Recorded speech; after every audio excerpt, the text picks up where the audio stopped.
Good afternoon, everyone. Welcome back to PBTV. We're live on YouTube and we are back on Facebook now after last week. So welcome to everyone watching us on there.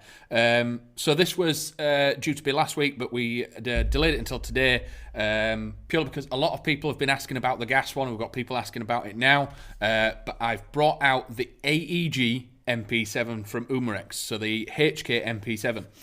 This is the AEG one, so there's three different variants in the H&K line. There's the AEP and the gas one, and the gas blowback one that most people are aware of, and then there is this one, which is the AEG. So this is a much larger, full-size gearbox with just some slight cut-down bits in, like the spring.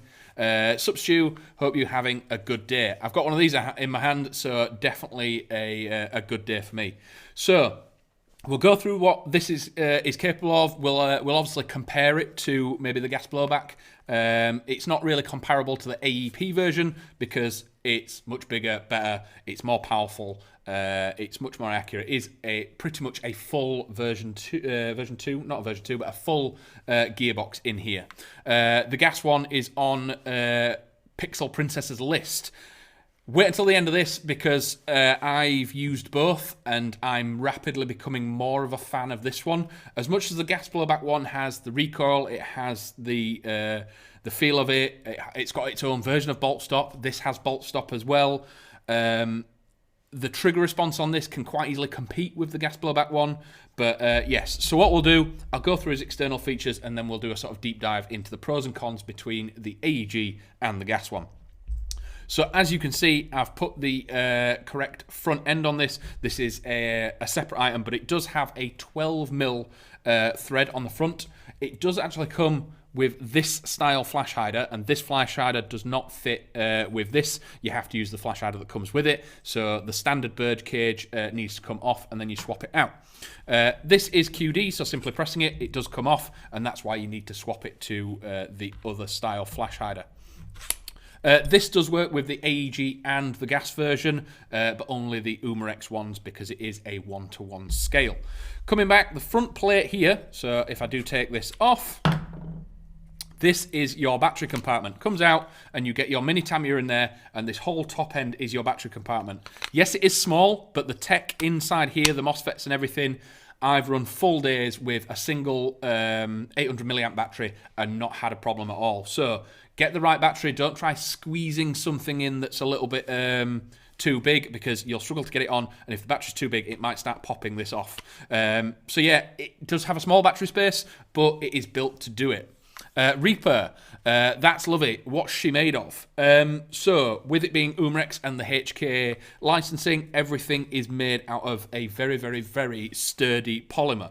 So, the receiver's polymer, obviously the receiver and the grip are all one piece. The whole body is a single piece. When it comes to an important bit, say the threads on the front here, pins, the trigger, all the controls and the switches at the back, they're all metal. So, it's obviously very, very well thought out. Even the sort of sling points have extra webbing and stuff where it's been made to make sure that those parts are still very, very strong. All the screws and body pins and everything like that have been made out of metal and tried to make it as close to its real steel counterpart as possible. So speaking of materials, the iron sights that we have here. So we have front iron sights and rear iron sights. Obviously without the vector optics, I've just put one on there to get a sort of view of it. Albert Airsoft, is it ambidextrous? Yes, absolutely, and in every way possible as well. So every control on this, apart from the stock release, I believe, is fully ambidextrous. So the bolt release that is here, ambidextrous. The selector, I'm controlling it from the other side, is ambidextrous, and the mag release that's down there is ambidextrous as well. Coming to the stock release, there's a larger button on this side, but you probably could use it on the other side. So that is the stock release button. I'll come to that in a minute. But yeah, even the charging handle and everything. So even the foregrip, that has a little switch on it as well, and that is ambidextrous as well. So every single control on this is designed to be usable by anyone right or left-handed. So yes, 100% ambidextrous. Shane Lee on YouTube, can you get the side rail mounts, been trying to source them for ages? Yes. So the side rail mounts are just G36 front rail systems. So if you find the G36 rail that goes onto the front of the plastic grip, Umarex have them and everyone like that. If you can get any of them, they will screw straight in, because obviously with it being Umarex and the real steel part of everything, and everything sort of being in line and not having to make things that aren't sort of proprietary, everything, the G36 side rails will fit straight onto this one. What we'll do, we'll try and find them, and we do think we have them linked in this as well. So if you find this on the website, there is a hyperlink to find the right rail systems as well. Ambidextrous we've covered. So we'll look at the grip. So the polymer grip at the front, it does fold away, and it is locked in place as well. The little switch at the back, it's almost like a slider. So you pull it back, pull it down, and again it locks in place. It is very, very sturdy, and again, once you've got hold of this thing, I'm not a fan of holding grips solid like that. Give it a little bit of a sort of a loose hold, and then you can pull it more back into your shoulder. Simply pulling the switch down again, and it folds away. Pixel Princess. It's handy for me. I have spare G36 rails I'm not going to use. There you go. They will come out, and using the same screws that are on the G36, it will screw straight into this, and you have matching holes on the other side. So you don't have to have them on. If you want to put an accessory on one side, that's totally fine. But I will stipulate, it does not come with any rails inside the box. You will have to source them separately. Is she light? Yes, she's not too bad. She's about 1.4-ish kilos. So again, that's fully unloaded without a battery or any BBs in, but it is 120 rounds in there, so it's not going to change it that much, and without any optic or adapter on there. So yes, this thing, you're not really going to notice it as sort of anything extra. And again, once things are shouldered, that weight just seems to dissipate away. So around 1.4, maybe a smidge over, and again, it's going to be a little bit over with your optics and all the bits and stuff like that on it. So iron sights, again, we do have the dual purpose ones. So we don't have, if we didn't have the Centurion on the top here, we have the low profile, almost pistol style iron sights, and then if we flick these up, we get the normal H&K sort of high sights. Pin at the front, aperture at the back.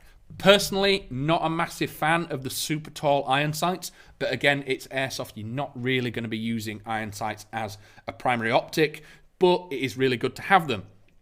It does take a tool, so it is a screwdriver on the left side. Undo them, and they do come off if you're not too fussed about having them on. But again, with them lowered down, if for whatever reason your optic goes down, battery, God forbid, gets shot out or anything like that, it is always good just to have a little bit of a backup, so you're roughly pointing it in the right direction. The rail system, monolithic all the way across the top, so you have a single piece of rail on there. Again, PEC boxes, Centurion, Vector Optics Centurion on here. You could put the little Ghost micro flip to side on here. It will look very, very neat.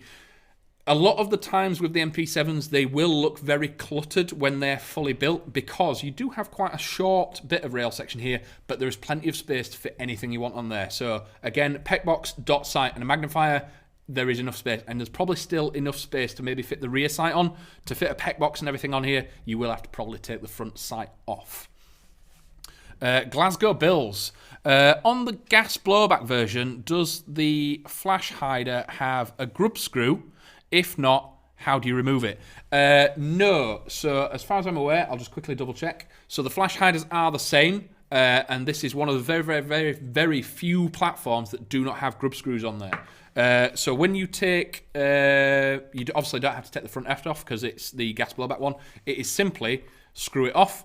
And with it being a gas blowback and an Umarex counterpart, it is a clockwise system. So lefty loosey, righty tighty. So again, with it being the 12mm and everything like that, it's really, really cool. Again, it will just screw off if you're wanting to put the front device on it. You will have to swap it out to the flash hider that comes with that. So that's this one.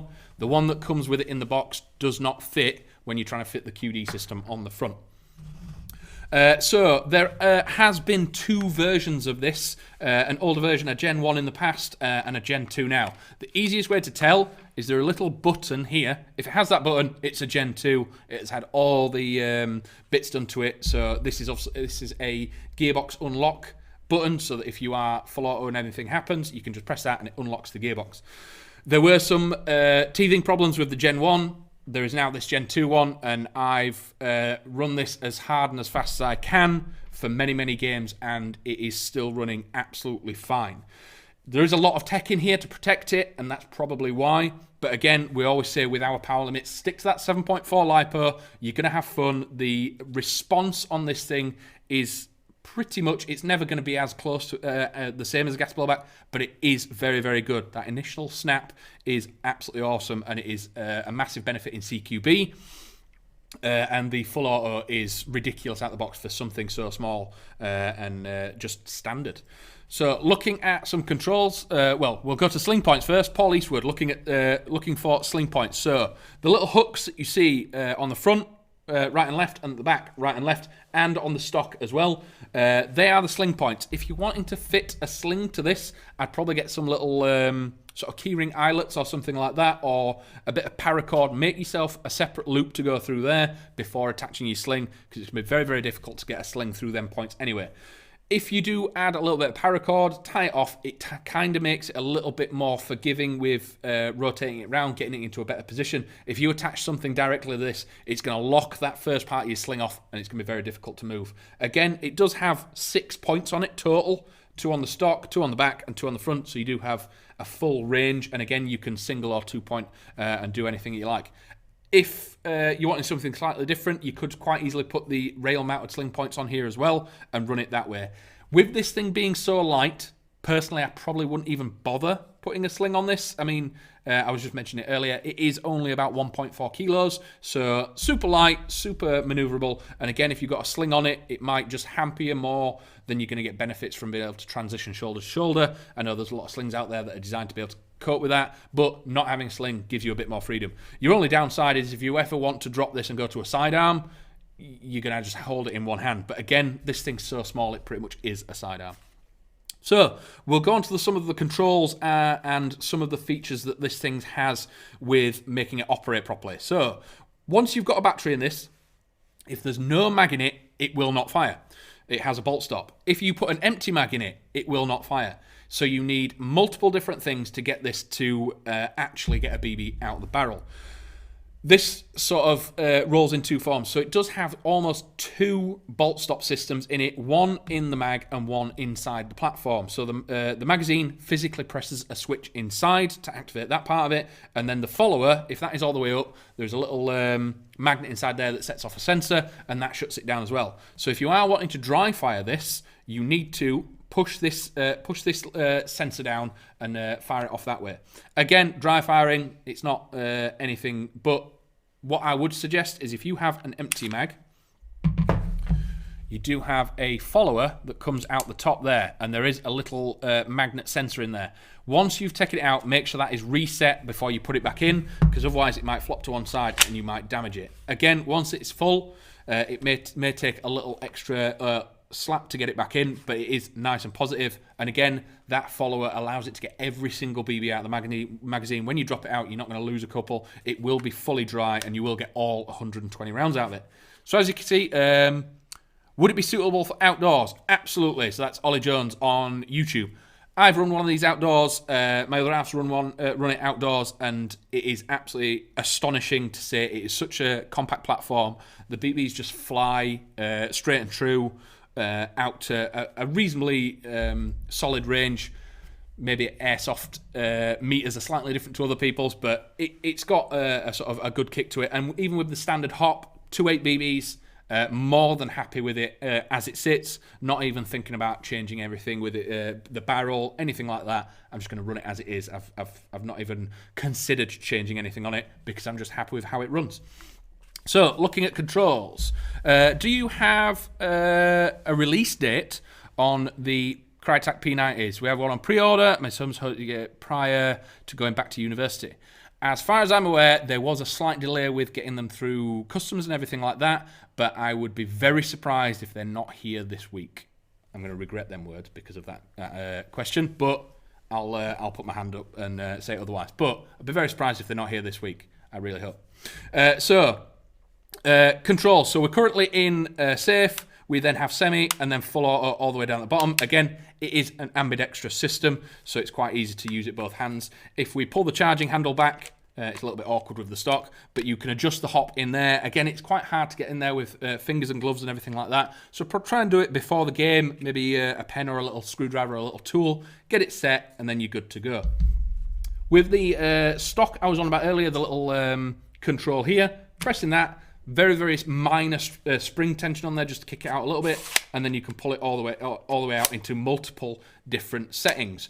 Again, I'm not a massive fan of skeletonized stocks and everything like that, but I don't know what it is with this one. It's just exceptionally comfy. I think it's something to do with the sort of rail to sort of stock difference that they have, but things like the MP9 and things like PDW stocks on SMG5s, etc. I'm not really a fan of it, but this one is just exceptionally comfy, and as you're sort of skirting around doorways and corridors in CQB, it just seems to flow, sits really nice in the shoulder, and is very, very comfy. And again, pressing the same button, you can just slide it away and you're good to go. But yeah, I think very, very impressive, and I have brought out, because people will ask, the a 7.4 1300 LiPo battery. This is the absolute perfect size to fit in the front of here. It will be the other way, but you get what I mean. So you don't have to try and get the biggest, craziest battery that you can possibly fit in there. This will fit in with a little bit more room. Again, this is linked, so you can definitely get the right battery for it as well. Speaking of the vector optics, obviously you can see that I have low mounted on here, so any magnifiers and everything might be a bit awkward, but you do get the riser on there, so you can quite easily fit the riser, bring this up and put the magnifier on there as well. So, any final questions, by all means drop them down below. We will try and ask as best we can, but I'll quickly go over a couple of the sort of features of it, and then we are good to go. So as I was saying before, the flash hider that comes with it, the standard birdcage, is just a bit of metal, really. There's not much you can do with it, so if you are wanting to put the devices on the front, you will have to use the flash hider that comes with it. Simply unscrew yours, screw the other one on, and you're good to go.